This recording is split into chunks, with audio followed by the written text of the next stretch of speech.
La nota arrugada en mi mano temblorosa decía algo que ninguna madre de 66 años debería leer sobre su hijo. No vuelva más. Él está mintiendo. Revise la cámara a las 2 de la madrugada. Miré a Rodrigo dormido en esa cama de hospital, con su pierna escayolada elevada y su rostro tranquilo bajo la luz tenue de la lámpara, y sentí que el suelo se abría bajo mis pies. La enfermera jefe que me había entregado el papel ya se había marchado, dejando solo el eco de sus pasos apresurados en el pasillo vacío. Habían pasado 3 días desde que recibí aquella llamada desesperada. Mamá, tuve un accidente. Me caí en la obra. Me rompí la tibia. Necesito que vengas, por favor. La voz de Rodrigo sonaba quebrada por el dolor, y yo, como siempre, dejé todo para estar a su lado. Conduje 2 horas desde mi pequeño apartamento hasta este hospital de la ciudad, con el corazón en un puño, recordando cada vez que lo había visto sufrir desde que era un niño. Rodrigo era mi único hijo, mi razón de ser desde que su padre Héctor murió hace 30 años. Lo había criado sola, trabajando en 3 empleos simultáneos, rechazando pretendientes y oportunidades, vendiendo la casa familiar para pagar su universidad.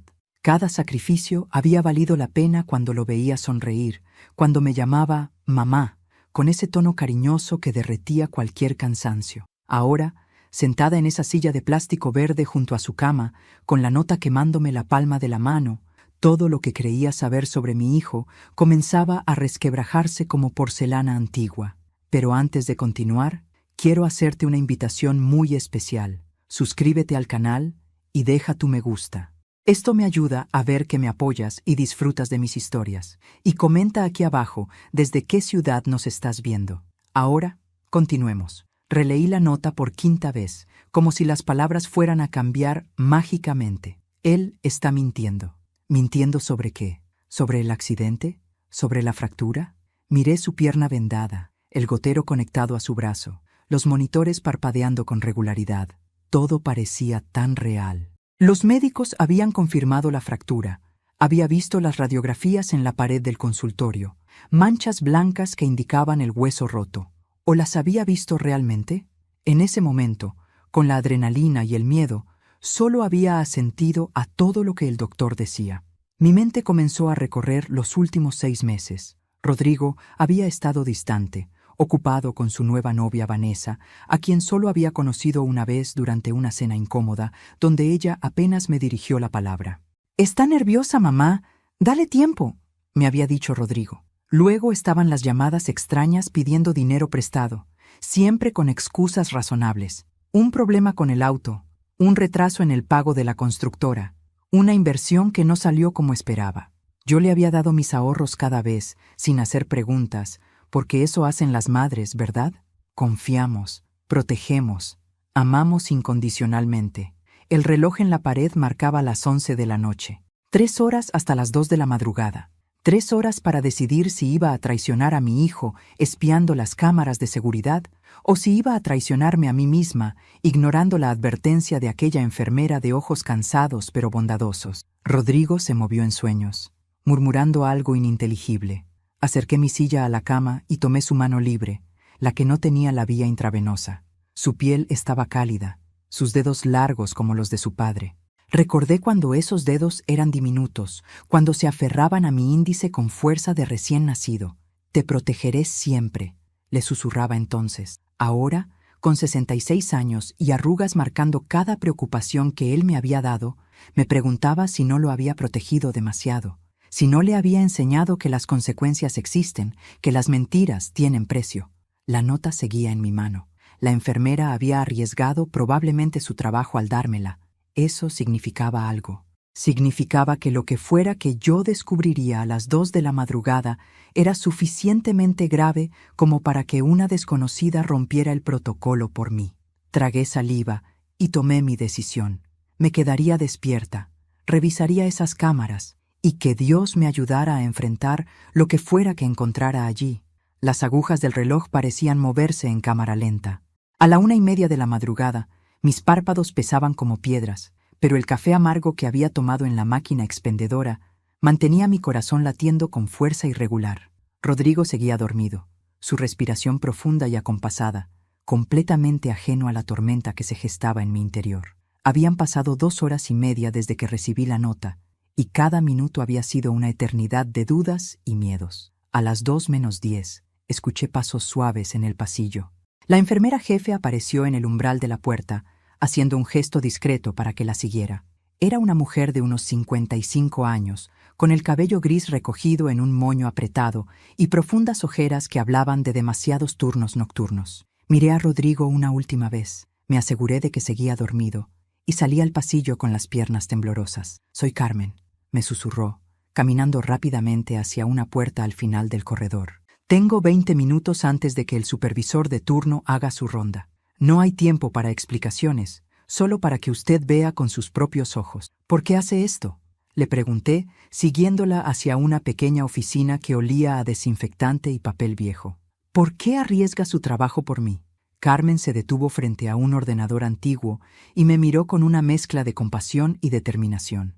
«Porque he visto esto antes. Porque tengo una hija de su edad y quisiera que alguien me avisara si ella estuviera siendo engañada. Y porque, francamente, ya estoy cansada de ver cómo algunos abusan del sistema, mientras gente que realmente necesita atención médica muere esperando una cama». Sus palabras me helaron la sangre. «Abusan del sistema». ¿Qué significaba eso en relación con mi hijo? Carmen tecleó rápidamente. Sus dedos conocían cada atajo. La pantalla cobró vida, mostrando un menú de cámaras de seguridad.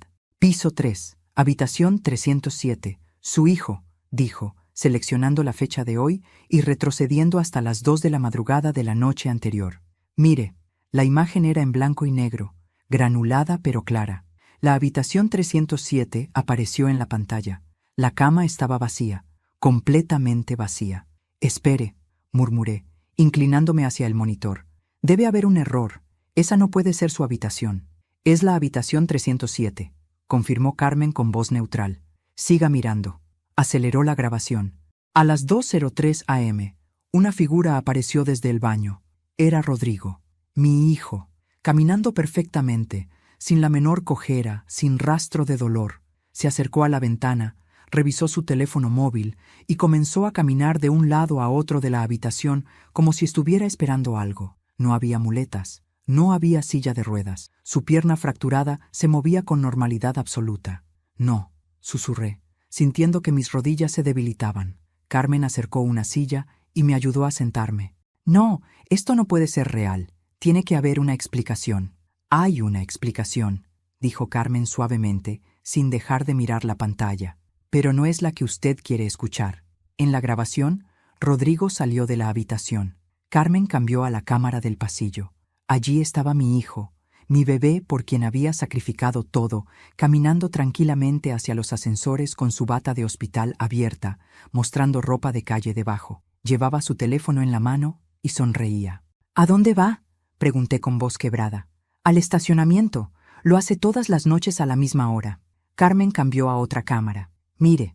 El estacionamiento oscuro apareció en la pantalla. Un coche negro estaba aparcado en una esquina. Rodrigo se acercó, y del coche salió una mujer. Incluso en la imagen borrosa reconocí su silueta. Vanessa, su novia. Se abrazaron, se besaron, y luego un hombre mayor salió también del coche. Los tres hablaron durante varios minutos. Rodrigo gesticulaba animadamente. El hombre le entregaba algo que parecía un sobre. «¿Quién es ese hombre?», logré articular. «No lo sé», admitió Carmen. «Pero lo he visto antes, visitando a otros pacientes que después resultaron estar involucrados en fraudes de seguros». La palabra fraude resonó en mi cabeza como una campana funeral. Carmen retrocedió la grabación de los últimos 3 días. Cada noche, la misma escena. Rodrigo caminando perfectamente a las 2 de la madrugada, reuniéndose con Vanessa y aquel hombre misterioso, regresando a su habitación 1 hora después y volviendo a la cama, donde por la mañana fingía dolor insoportable. «Las radiografías», dije débilmente. «Vi las radiografías. El hueso estaba roto». «¿Está segura de que eran sus radiografías?», preguntó Carmen. «¿Vio su nombre en ellas? ¿O solo asumió que lo eran porque el doctor las señalaba?». Intenté recordar. La verdad es que no había prestado atención a los detalles. Estaba demasiado preocupada, demasiado asustada por mi hijo. Había confiado ciegamente en todo lo que me decían. «Necesito ver más», dije, enderezándome en la silla a pesar del dolor en mi pecho. Necesito ver todo. Carmen asintió y continuó mostrándome grabaciones. Rodrigo entrando y saliendo de la habitación cuando creía que nadie miraba, hablando por teléfono en el baño con la puerta cerrada, riendo mientras yo dormitaba en la silla junto a su cama, creyendo que sufría. Cuando salí de aquella oficina 15 minutos después, ya no era la misma mujer que había entrado. La madre devota y ciega se había quedado allí, frente a ese monitor. La que caminaba de regreso a la habitación 307 era alguien diferente. Alguien que acababa de descubrir que el amor incondicional puede ser el arma más cruel cuando se usa en tu contra. Regresé a la habitación como un autómata, cada paso pesado con la carga de la verdad. Rodrigo seguía durmiendo. Su rostro relajado mostraba la paz del que no carga ninguna culpa. Me senté en aquella silla de plástico verde que ya conocía tan bien y lo observé como si fuera la primera vez. ¿Quién era realmente este hombre? ¿Cuándo dejó de ser mi hijo y se convirtió en este extraño capaz de mentirme a los ojos? Carmen me había dado una memoria USB antes de despedirnos. Las grabaciones de los últimos 5 días me había susurrado. Y algo más que encontré revisando su historial médico. Hay inconsistencias en los documentos, fechas que no coinciden, firmas que parecen diferentes. Me había apretado la mano con firmeza. Lo siento mucho, Mariana. Ninguna madre debería pasar por esto. Ahora, sentada en la penumbra con esa memoria USB quemándome el bolsillo de la chaqueta, mi mente comenzó a recorrer los últimos años buscando señales que había ignorado deliberadamente. ¿Cuándo empezó todo? ¿Cuándo mi Rodrigo, el niño que lloraba al ver películas tristes y que me regalaba flores silvestres recogidas del camino, se transformó en alguien capaz de esto? Recordé aquella vez, hace 2 años, cuando me pidió que firmara unos documentos para ayudarlo con un trámite bancario. Yo había firmado sin leer, confiando ciegamente. ¿Qué había firmado realmente? Recordé sus historias sobre inversiones fallidas, sobre socios que lo habían estafado, sobre oportunidades de negocio que requerían capital inmediato. Siempre había una urgencia, siempre una crisis que solo mi dinero podía resolver. Y Vanessa, Dios, Vanessa, la había conocido hace 6 meses, durante aquella cena horrible donde ella apenas me había dirigido la palabra, mirándome con una mezcla de desdén y burla mal disimulada. Trabaja en un hospital, me había dicho Rodrigo con orgullo. Es enfermera, mamá, una mujer profesional e independiente. Ahora entendía por qué trabajaba en un hospital. Tenía acceso a documentos médicos, conocía el sistema, sabía exactamente cómo manipularlo. El amanecer comenzaba a filtrarse por la ventana cuando Rodrigo finalmente se despertó. Sus ojos se posaron en mí y sonrió con esa sonrisa que siempre había derretido mi corazón. «Mamá, ¿has estado despierta toda la noche? No tenías que hacerlo. Debes estar agotada». «Estoy bien», mentí, sorprendida de lo firme que sonaba mi voz. «¿Cómo te sientes?» «El dolor es terrible», dijo, haciendo una mueca que ahora reconocía como completamente falsa. «Los calmantes apenas ayudan. Creo que necesitaré más tiempo aquí de lo que pensábamos. Más tiempo. Más días facturando al seguro. Más dinero fluyendo hacia sus bolsillos mientras yo me desvelaba cuidándolo». «El doctor mencionó algo sobre las radiografías», dije con cuidado, observando su reacción. «Dijo que querían comparar las nuevas con las antiguas». Vi un destello de algo en sus ojos. Pánico. Cautela. Desapareció tan rápido que casi pensé que lo había imaginado. «Sí, es procedimiento estándar», respondió con naturalidad, «para ver cómo evoluciona la fractura». «¿Puedo ver las radiografías?», pregunté. «Quiero entender mejor qué pasó exactamente». «Mamá, son solo imágenes técnicas». «No entenderías nada», dijo con tono condescendiente, el mismo tono que usaba cuando yo preguntaba sobre sus finanzas o sus negocios. «Confía en los médicos. Confía». Esa palabra otra vez, la misma que había usado toda mi vida con él, la misma que me había convertido en su víctima perfecta. Mi teléfono vibró. Un mensaje de Carmen. Averigüé más. Las radiografías que le mostraron son de un paciente llamado Jorge Mendoza, ingresado hace 3 meses en otro hospital. Rodrigo nunca se hizo radiografías aquí. El médico que lo atendió inicialmente es nuevo. Acababa de empezar su turno cuando llegó su hijo. Vanessa estaba de turno esa noche en urgencias. Ella lo procesó. Las piezas encajaban con una precisión aterradora. Vanessa trabajaba en urgencias, tenía acceso a los sistemas, conocía qué médicos eran nuevos y más propensos a no hacer preguntas. Rodrigo llegaba con una historia creíble, ella insertaba radiografías falsas en su expediente y el fraude comenzaba. ¿Cuántas veces habían hecho esto? ¿Cuántos hospitales? ¿Cuántas compañías de seguros habían estafado?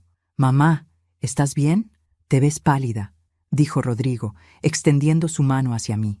Miré esa mano, la misma que yo había sostenido cuando aprendió a caminar, cuando tuvo pesadillas, cuando su padre murió y él lloró en mis brazos prometiéndome que siempre estaríamos juntos. Ahora era la mano de un estafador, de alguien que me usaba tan fríamente como usaba al sistema médico. «Estoy perfectamente», respondí, sin tomar su mano. «Solo necesito ir al baño». En el baño, con la puerta cerrada, saqué mi teléfono y escribí a Carmen.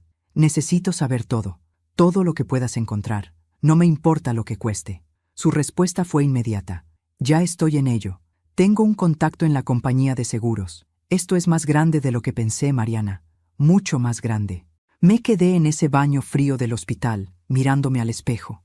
La mujer que me devolvía la mirada tenía 66 años, pero en ese momento parecía haber envejecido una década más. Las líneas alrededor de mis ojos contaban historias de noches sin dormir, de preocupaciones constantes, de una vida entera dedicada a un hijo que ahora me pagaba con traición. ¿Cómo había llegado hasta aquí? Cerré los ojos y me permití recordar. 30 años atrás, cuando Rodrigo tenía apenas 8 años y el mundo se derrumbó con la muerte de Héctor. Mi esposo había sido electricista, un hombre bueno que trabajaba duro y nos amaba con cada fibra de su ser. El accidente en el poste eléctrico fue instantáneo, me dijeron. No sufrió, me dijeron, como si eso aliviara el vacío que dejó en nuestras vidas. Rodrigo lloró durante semanas, se aferraba a mí cada noche, preguntándome por qué papá no volvía a casa. «Te prometo que siempre estaré contigo, mamá», me decía con su vocecita quebrada. «Cuando sea grande, voy a cuidarte como papá lo hacía. Nunca te voy a dejar sola». Y yo le creía. Dios, cómo le creía.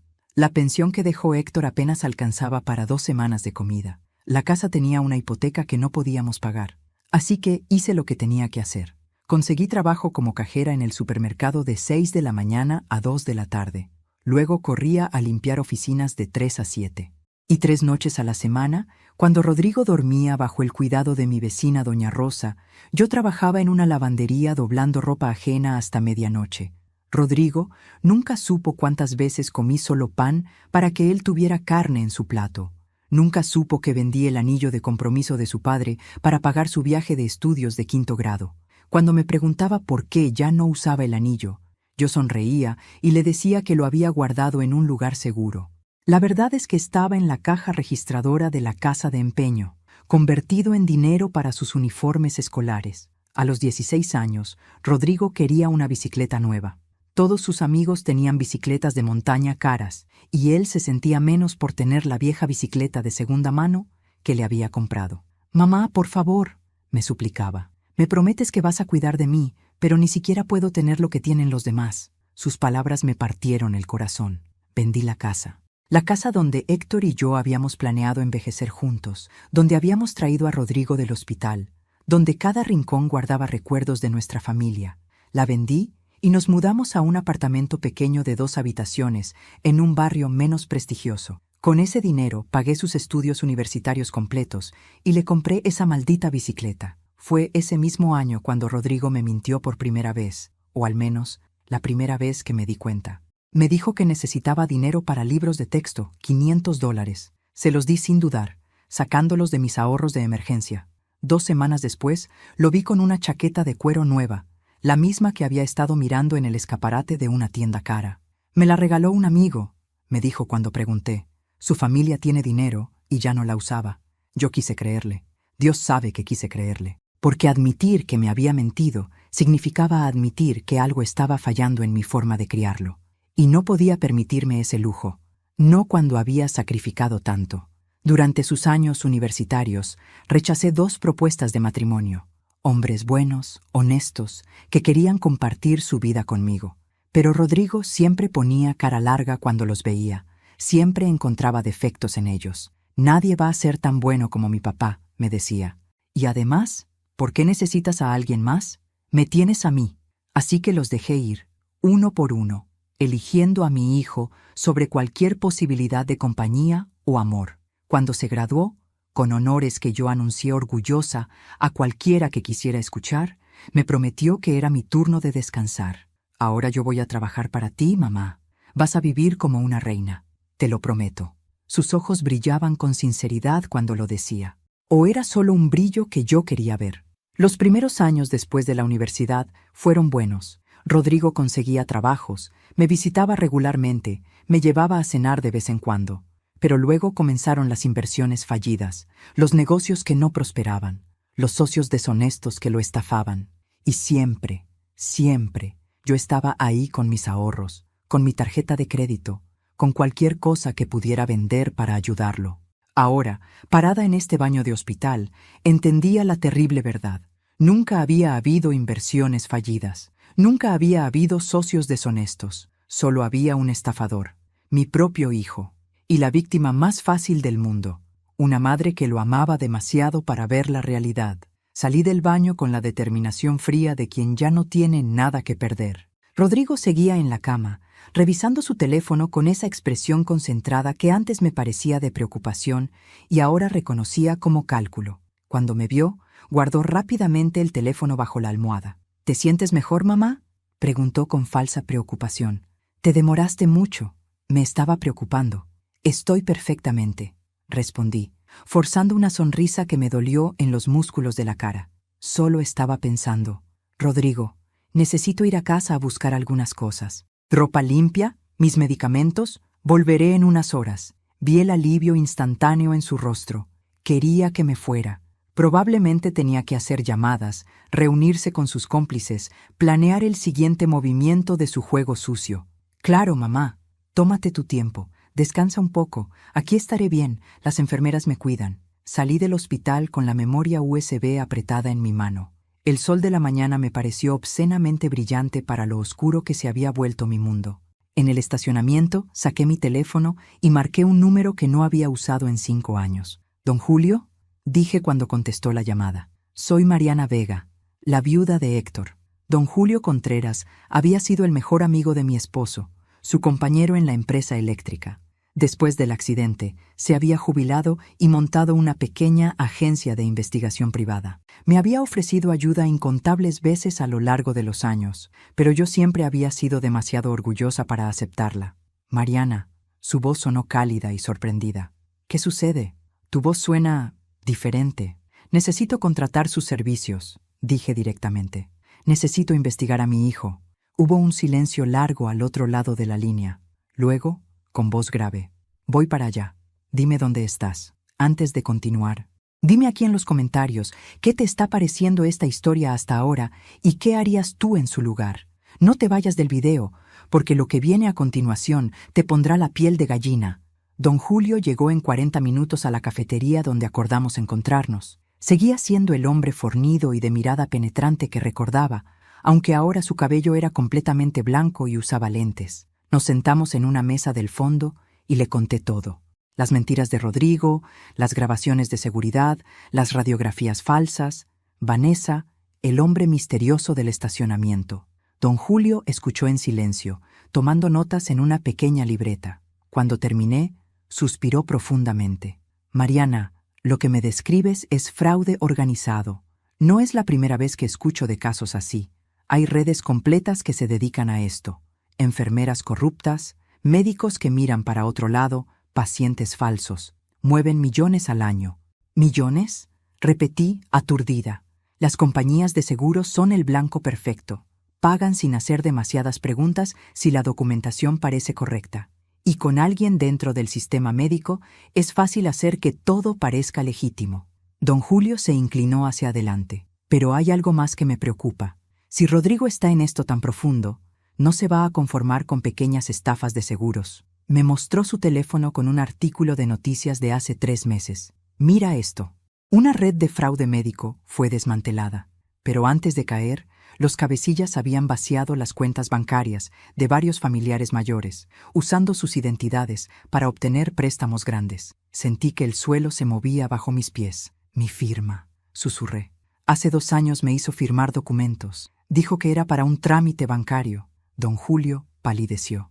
Necesitamos revisar tus finanzas. Ahora. Dame autorización para acceder a tus cuentas bancarias, tu historial crediticio, todo. Pasamos las siguientes horas en su oficina, un pequeño local sobre una ferretería. Lo que descubrimos me dejó sin aliento. Rodrigo había abierto 3 tarjetas de crédito a mi nombre. Todas estaban al máximo, acumulando deudas por más de $40,000. Había solicitado un préstamo personal usando mi apartamento como garantía, préstamo que estaba en mora. Mariana, dijo don Julio con voz tensa, mirando su ordenador. Hay una solicitud pendiente. Fue presentada hace 2 semanas para un préstamo de $200,000. Usaron tu apartamento como garantía, pero también hay referencias a una supuesta herencia que recibirías pronto. La firma es electrónica, pero está a tu nombre. No he firmado nada de eso, dije con voz rota, y no tengo ninguna herencia pendiente. Lo sé, pero ellos falsificaron tu firma digital y están esperando aprobación. Si ese préstamo se aprueba, Mariana, vas a perder todo. Tu apartamento, tu pensión, tus ahorros, todo. Me levanté de la silla, temblando de rabia y dolor. ¿Cuánto tiempo tenemos? La solicitud dice que esperan respuesta en 1 semana. Van a programar una cita para la firma final de documentos. Y apuesto a que Rodrigo ya tiene un plan para llevarte ahí y hacerte firmar, probablemente diciéndote que es otra cosa. Mi hijo estaba planeando destruirme financieramente. Robarme todo, dejarme en la calle, arruinar los últimos años de mi vida. Y lo peor era saber que yo habría firmado esos papeles con una sonrisa, confiando en él hasta el último momento. Entonces no tenemos tiempo que perder, dije, limpiándome las lágrimas con rabia. ¿Qué necesita para investigar esto a fondo? Don Julio me miró con respeto renovado. Voy a necesitar acceso a todo. Y Mariana, esto va a doler. Vas a descubrir cosas que preferirías no saber. Ya pasé ese punto, respondí. Ahora solo quiero la verdad, toda la verdad. Don Julio trabajó durante 3 días sin descanso. Mientras tanto, yo seguía visitando a Rodrigo en el hospital, fingiendo ser la madre devota y ciega que él esperaba que fuera. Cada palabra cariñosa que me decía, cada «te amo», «mamá» que pronunciaba, era una puñalada más profunda. Pero yo sonreía, asentía, le llevaba su comida favorita, porque necesitaba que bajara la guardia. El 4.º día, don Julio me llamó a las 7 de la mañana. Lo tengo todo, Mariana. Es peor de lo que imaginábamos. Ven a la oficina. Lo que vi en esa oficina me quitó el aliento. Don Julio había conseguido ayuda de un contacto en la policía de fraudes. La pared estaba cubierta con fotografías, documentos, líneas conectando nombres y fechas. Era como ver el mapa de una organización criminal. Rodrigo y Vanessa llevan haciendo esto desde hace 4 años, explicó don Julio, señalando una línea temporal. Han estafado a 7 hospitales diferentes en 3 estados. Siempre el mismo patrón. Ella consigue trabajo en urgencias. Él se lesiona, falsifican documentos, cobran del seguro y desaparecen antes de que alguien haga preguntas. ¿4 años? Repetí, incrédula. Pero hace 4 años fue cuando me pidió dinero por primera vez para su supuesta inversión fallida. No había inversión. Ese dinero lo usaron como capital inicial para montar esto. Y hay más. Don Julio me mostró fotografías del hombre del estacionamiento. Se llama Ricardo Salinas. Ex empleado de una aseguradora, despedido por malversación. Es quien les provee las identidades falsas, los documentos médicos, las cuentas bancarias limpias. Se lleva el 30% de cada estafa. Sentí náuseas. ¿Cuánto dinero han robado? De las aseguradoras calculamos que cerca de $500,000 en total. Pero de ti, Mariana, te han sacado todo lo que tenías. Tus ahorros, tu crédito, están a punto de quitarte tu casa. ¿Y la policía?, pregunté. ¿Podemos denunciarlos? Podemos y vamos a hacerlo. Pero hay un problema. Rodrigo es tu hijo. Si lo denuncias, vas a tener que testificar contra él. Ir a juicio, ver cómo lo encierran. Bien, dije con una voz que no reconocí como mía. Hagámoslo. Esa tarde regresé al hospital por última vez. Carmen me esperaba en el pasillo, nerviosa. ¿Estás segura de esto?, me preguntó. Completamente. Entramos juntas a la habitación 307. Rodrigo estaba sentado en la cama, el teléfono en la mano. Cuando nos vio entrar a las 2, su expresión cambió. Supo, en ese instante, que su juego había terminado. «Mamá, ¿Qué está pasando?, preguntó, intentando sonar confundido. Se acabó, Rodrigo, dije, cerrando la puerta detrás de mí. Lo sé todo. Vi cómo su cara pasaba por una docena de emociones en segundos: sorpresa, miedo, cálculo, y finalmente algo que me heló la sangre: indiferencia. No sé de qué hablas, dijo, pero su voz carecía de convicción. Sé que nunca te fracturaste nada. Sé lo de las radiografías falsas, sé lo de Vanessa y Ricardo Salinas, sé que has estado estafando a las aseguradoras durante 4 años. Mi voz era firme, aunque mi corazón se estaba haciendo pedazos. Y sé lo del préstamo fraudulento que planeabas sacar a mi nombre, los $200,000 que me iban a dejar en la calle. Rodrigo me miró fijamente durante un largo momento. Luego, para mi absoluta incredulidad, se rió. Una risa fría, sin humor. «Finalmente abriste los ojos», dijo, quitándose las vendas de la pierna con movimientos deliberados. Me preguntaba cuánto tiempo más ibas a seguir siendo tan ingenua. «¿Por qué?», fue todo lo que pude decir. «¿Por qué me hiciste esto?». «¿Por qué?», repitió, levantándose de la cama y caminando perfectamente hacia mí. «Porque siempre has sido una fuente fácil de dinero. Porque lloras cada vez que te cuento una historia triste y abres tu cartera sin hacer preguntas. Porque has sido la víctima perfecta». Cada palabra era un golpe físico. Carmen puso su mano en mi hombro, pero yo no podía moverme. «Te di mi vida entera», susurré. «Sacrifiqué todo por ti. Nadie te pidió que lo hicieras», escupió Rodrigo. «Eso fue tu elección, tu forma de sentirte importante, de sentir que valías algo. Usaste mi vida para llenar el vacío que dejó mi padre. Bueno, ¿adivina qué? No te debo nada». La puerta se abrió y Vanessa entró, deteniéndose al ver la escena. «¿Qué está pasando aquí?». «La vieja finalmente se dio cuenta», dijo Rodrigo con desdén. Vanessa me miró con una sonrisa despectiva. «Deberías estar agradecida. Al menos él te dejó creer que te quería durante todos estos años. Eso es más de lo que la mayoría de las madres tóxicas y manipuladoras merecen». Rodrigo se acercó más, su rostro a centímetros del mío. «Deberías estar agradecida de que te haya dejado creer que me importabas», dijo con voz gélida. Algo se rompió dentro de mí en ese momento. No mi corazón, eso ya estaba destrozado. Se rompió el último vestigio de la mujer que había sido, y de esas ruinas emergió alguien nuevo. «Sal de mi vista», dije con voz tranquila y mortal, «y prepárate, porque vas a pagar por cada lágrima que me hiciste derramar». Salí de aquel hospital con la columna vertebral más recta de lo que la había tenido en años. Carmen caminaba a mi lado, y podía sentir su mirada preocupada sobre mí. «¿Estás bien?», me preguntó cuando llegamos al estacionamiento. «No», respondí honestamente, «pero voy a estarlo. Cuando todo esto termine, voy a estarlo». Los siguientes días fueron un torbellino de actividad. Don Julio se convirtió en mi sombra, mi confidente, mi general en esta guerra que mi propio hijo había iniciado. Su oficina se transformó en nuestro cuartel general, y cada día descubríamos nuevas capas de la traición de Rodrigo. El 5.º día, don Julio entró con una carpeta gruesa y una expresión sombría. «Encontré a las otras víctimas», dijo, dejando caer la carpeta sobre el escritorio. 5 familias en 3 estados diferentes, todas con la misma historia. Hijos o hijas que fingieron lesiones, que vaciaron las cuentas de sus padres ancianos, que los dejaron endeudados hasta el cuello. Abrí la carpeta con manos temblorosas. Había fotografías de personas mayores, rostros cansados y derrotados, que reflejaban mi propio dolor. Una mujer de 70 años que había perdido su casa. Un hombre de 68 que tuvo que volver a trabajar después de jubilarse porque su hija lo había dejado con deudas imposibles de pagar. Una pareja de ancianos que vivía ahora en un refugio porque su hijo les había robado hasta el último centavo. «Necesito hablar con ellos», dije inmediatamente. «Ya lo arreglé», respondió don Julio. «Hay una reunión mañana. El fiscal a cargo de casos de fraude de ancianos también va a estar allí. Se llama Andrés Mora y lleva 2 años tratando de atrapar a esta red, pero nunca había tenido suficiente evidencia».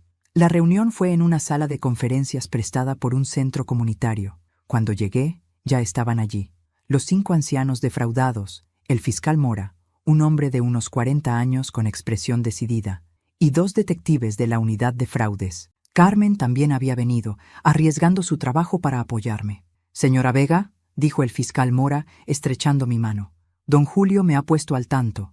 Lo que tiene es oro puro para nuestro caso, pero necesito que entienda algo. Esto va a ser difícil, muy difícil. Va a tener que testificar contra su hijo. Va a tener que sentarse en un tribunal y repetir todo lo que él le hizo. Lo sé, respondí firmemente. Y estoy lista. Pasamos las siguientes 4 horas compartiendo historias, comparando patrones, conectando puntos. Cada víctima tenía su versión del mismo horror. Hijos o hijas que habían abusado de su confianza, que habían manipulado su amor, que los habían dejado destruidos financiera y emocionalmente. Una de las víctimas, la señora Mercedes Aguirre, me tomó de la mano. Tenía 72 años y había perdido todo por su hija. Al principio querrás justificarlo, me dijo con voz suave pero firme.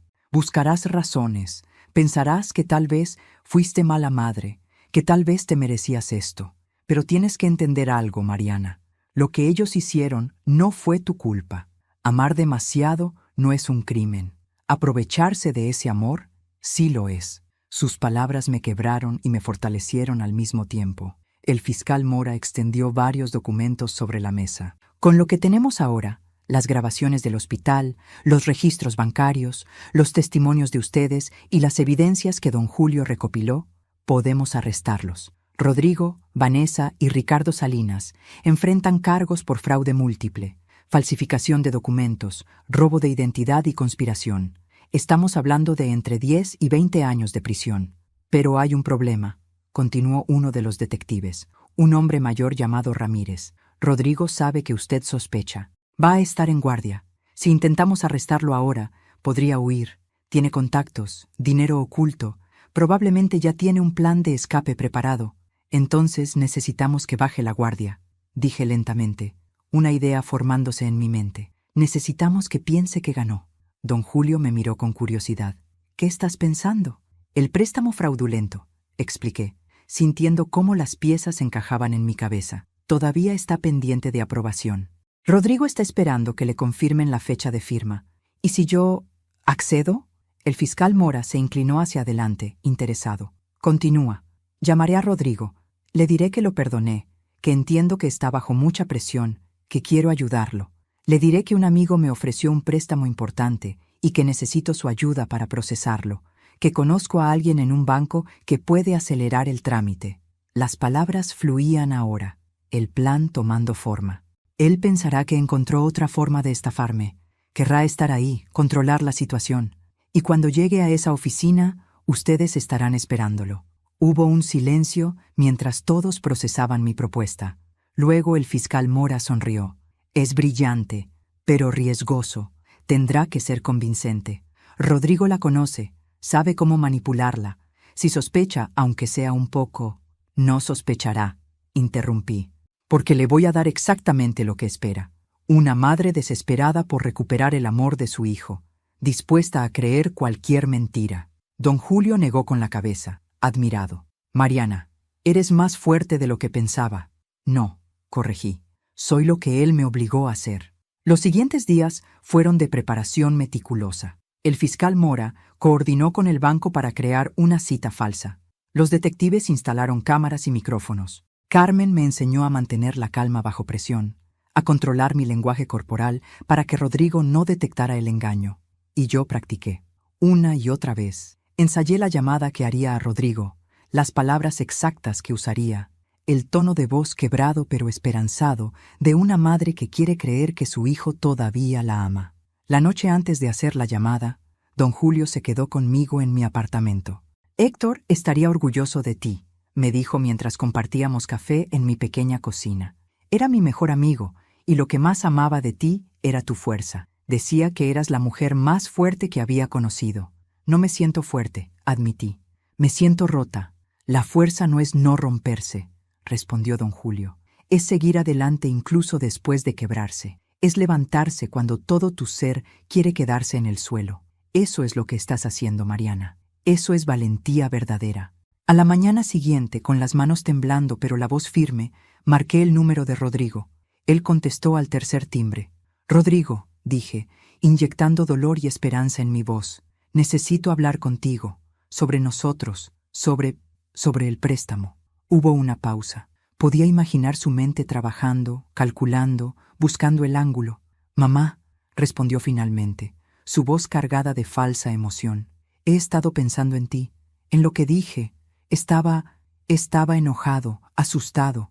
No lo decía en serio. Y así comenzó el último acto de esta tragedia. La trampa estaba tendida. Solo faltaba que mi hijo cayera en ella.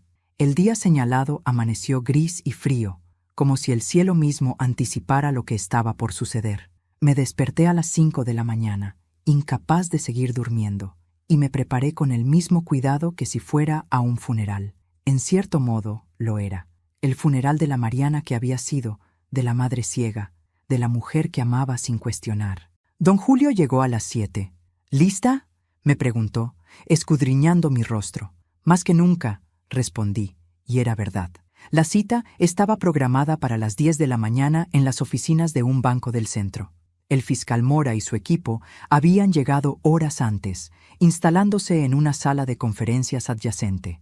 Las cámaras estaban ocultas, los micrófonos estratégicamente ubicados. 2 detectives vestidos como empleados bancarios ocupaban escritorios cercanos. Todo estaba preparado. Carmen me acompañó hasta la entrada del banco. «Eres la mujer más valiente que conozco», me dijo, abrazándome fuerte. «Pase lo que pase hoy, recuerda eso». A las 9:45 mi teléfono sonó. Era Rodrigo. «Mamá, estoy a 5 minutos», dijo, su voz cargada de falso entusiasmo. «Vanessa viene conmigo. Pensamos que sería bueno que la conocieras mejor. Empezar de nuevo». Por supuesto que Vanessa vendría. No iban a dejar pasar la oportunidad de controlar la situación, de asegurarse de que yo firmara lo que ellos querían. «Qué bueno, hijo», respondí, manteniendo mi voz temblorosa y esperanzada. «Los espero». A las 10 en punto exactas, Rodrigo y Vanessa entraron al banco. Él llevaba un traje caro que yo no le conocía, probablemente comprado con dinero robado, y ella lucía un vestido elegante y una sonrisa falsa. Cuando me vieron sentada en el área de espera, Rodrigo se acercó y me abrazó.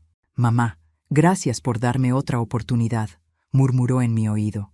El abrazo se sintió como el de un extraño. Tal vez siempre lo había sido. «Siempre, hijo», respondí, permitiéndome sonar quebrada.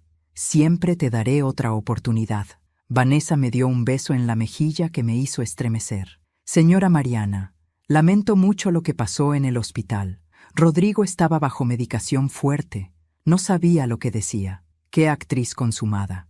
Casi podía creer su actuación si no hubiera visto las grabaciones de ella riéndose mientras planeaban robarme hasta el último centavo. Un empleado bancario, en realidad el detective Ramírez, se acercó. «Señora Vega, el gerente los verá ahora. Por favor, síganme». Nos condujo a una elegante sala de conferencias. Había una mesa larga de caoba, sillas de cuero y ventanas que daban a la ciudad. Lo que Rodrigo y Vanessa no sabían es que detrás del espejo decorativo de una pared estaban el fiscal Mora y 3 detectives más, grabando cada palabra, cada gesto. «Entonces, mamá», comenzó Rodrigo una vez sentados, sacando una carpeta que había traído. «Me contaste que tu amigo te ofreció un préstamo importante.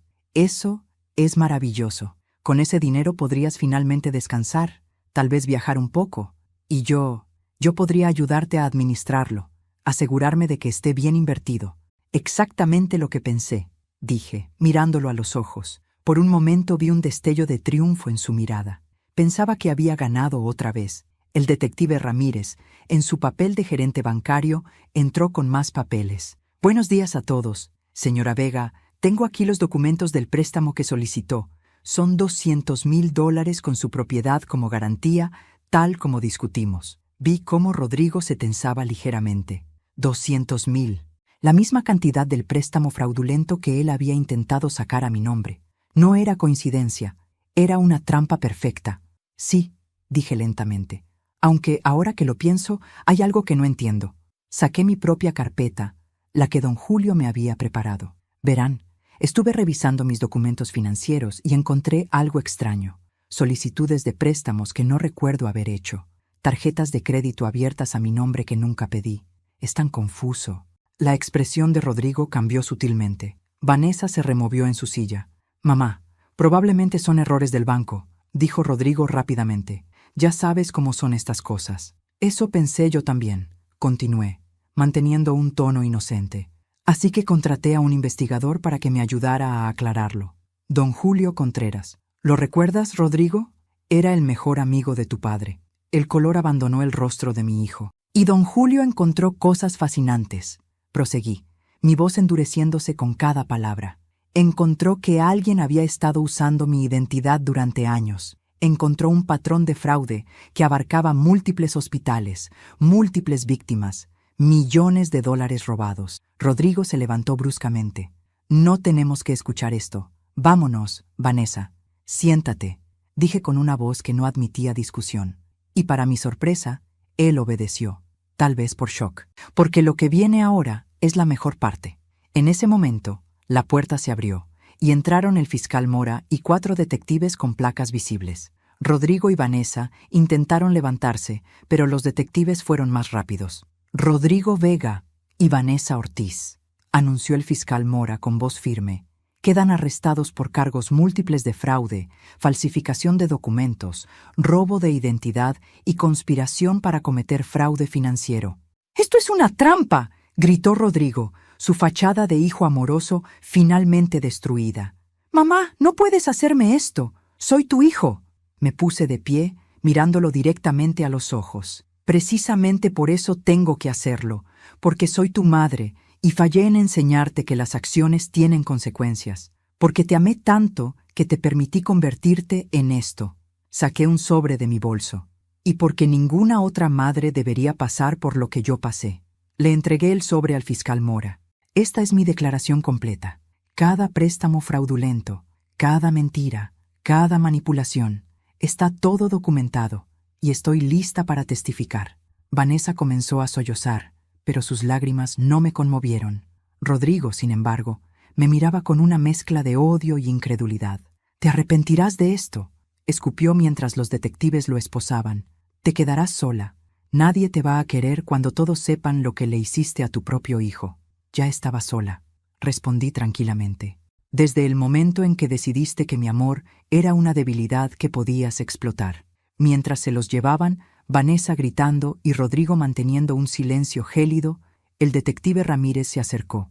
«Hay alguien más afuera que quiere ver esto». La puerta se abrió y entró Ricardo Salinas, el cerebro detrás de la operación, también esposado. Aparentemente, los detectives lo habían arrestado esa misma mañana cuando intentaba sacar dinero de una de las cuentas falsas. «Lo siento, señora Vega», dijo el fiscal Mora. «Sé que esto no fue fácil». «No», admití, «pero fue necesario». Los siguientes meses fueron un torbellino legal. El caso contra Rodrigo, Vanessa y Ricardo era sólido, con evidencia irrefutable. Las grabaciones del hospital, los documentos falsificados, los testimonios de las otras 5 víctimas, todo construía un caso imposible de refutar. Los abogados de Rodrigo intentaron negociar, pero el fiscal Mora no aceptó nada menos que un juicio completo. El día del juicio, me senté en el estrado de testigos y conté mi historia. Miré a Rodrigo a los ojos mientras relataba cada sacrificio que había hecho por él, cada mentira que él me había dicho, cada vez que había usado mi amor como un arma contra mí. Las lágrimas corrían por mi rostro, pero mi voz nunca tembló. Cuando terminé, saqué una carta que había escrito específicamente para este momento. El juez me permitió leerla. «Rodrigo», comencé, mirando directamente a mi hijo, «te di la vida 2 veces. La primera cuando naciste, después de 20 horas de labor de parto que casi me matan. La segunda fue cada día de los siguientes 38 años, cuando elegí vivir para ti en lugar de para mí.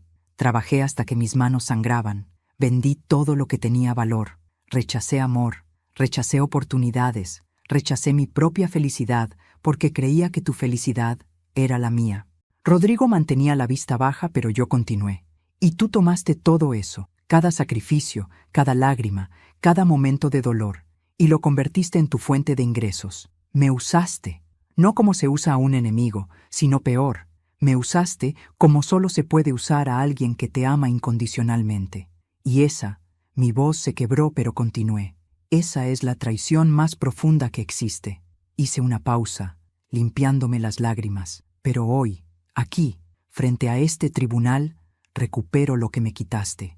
No el dinero, eso es solo papel. Recupero mi dignidad, Recupero mi derecho a decir que el amor no me hizo débil, me hizo humana.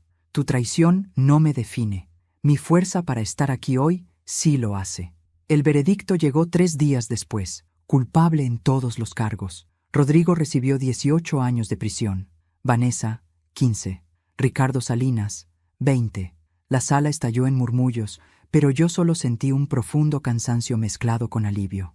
3 meses después del juicio, fui a visitar a Rodrigo a la prisión. Fue la primera y última vez que lo haría. Lo trajeron a la sala de visitas con el uniforme naranja de los prisioneros. Se veía más delgado, más viejo. Cuando me vio, sus ojos se llenaron de lágrimas. «Mamá», dijo con voz rota, «perdóname, por favor, perdóname. Lo siento tanto, no sé en qué estaba pensando. La presión, el dinero, Vanessa. Me perdí, pero te amo, mamá. Siempre te he amado». Lo miré durante un largo momento. Una parte de mí, esa parte maternal que nunca muere completamente, quería consolarlo, abrazarlo, decirle que todo estaría bien.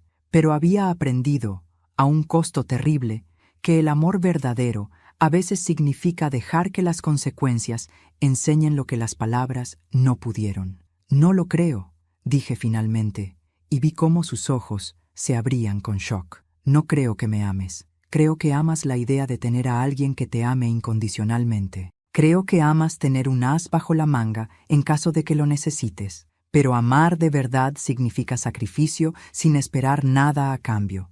Y tú nunca has sacrificado nada por mí». «Eso no es cierto», protestó débilmente. «Dime una cosa que hayas sacrificado por mí en los últimos 20 años», desafié. «Una sola cosa». El silencio fue mi respuesta. Me puse de pie. «Vine aquí por una razón, para decirte que te perdono. No porque te lo merezcas, sino porque yo me lo merezco. Merezco vivir sin el peso del odio. Pero perdonarte no significa olvidar, no significa que volvamos a tener una relación. Significa que finalmente me estoy eligiendo a mí misma». «Mamá, no», suplicó, lágrimas corriendo por su rostro. «No me abandones, eres lo único que tengo». «Y sin embargo», dije suavemente, «cuando tú lo tenías todo, mi amor, mi tiempo, mi dinero, mi vida entera, no dudaste en abandonarme primero». Me di vuelta para irme. «¿Alguna vez vas a volver?», preguntó con voz desesperada. Me detuve en la puerta, pero no me volteé. «No. Adiós, Rodrigo. Te deseo paz. Y te deseo que aprendas lo que yo tardé 66 años en aprender, que el amor propio no es egoísmo, es supervivencia». 6 meses después, mi vida era irreconocible. El dinero recuperado del fraude, casi $300,000 entre lo que robaron de mí y de las otras víctimas, fue devuelto. Con mi parte, pagué todas las deudas fraudulentas y aún me quedó suficiente para establecer algo que había estado soñando. La Fundación Héctor Vega para Madres Solteras abrió sus puertas un martes lluvioso de abril.